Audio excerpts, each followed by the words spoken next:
సంతకం. ఈ పుస్తకం రచయిత అశోక్ ఆనంద్ లాస్ట్ మంత్ కలిసి ఈ పుస్తకం ఇచ్చారు.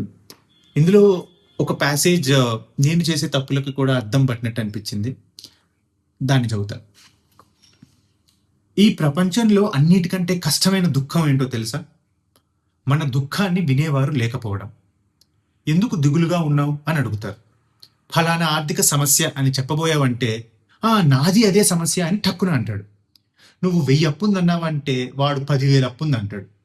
సమస్య సంఖ్యది కాదు, నువ్వెక్కడ వాళ్ళని అడిగేస్తావేమో అన్న భయం. ఇంకో వేరే కష్టం ఉందన్నావు అనుకో, మా చిన్నాన్న గారి భార్య చెల్లెలి కూతురి మొగుడికి కూడా ఇదే సమస్య అంటాడు. ఇప్పటికే మనం ఒక సమస్యతో సతమతమవుతూ ఉంటే, మనకి సంబంధమే లేని కొత్త సమస్యలను చెవిలో వేయడం వెనుక ఆంతర్యం ఏంటో నాకెప్పటికీ తెలీదు. ఒక మనిషి కష్టాన్ని తీర్చగలిగే స్థానంలో లేనప్పుడు కనీసం వినాలి. వింటూ నువ్వు ఒక మనిషిని హీల్ చేయగలవని తెలుసా? లేకపోతే ఒంటరిగా వదిలేయాలి. అంతే తప్ప సోది మాట్లాడడం, సందర్భం కాని సలహాలు ఇవ్వడం చేయకూడదు.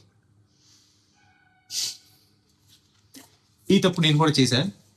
ఇప్పటి నుంచి చేయకుండా ఉండని ట్రై చేస్తాను.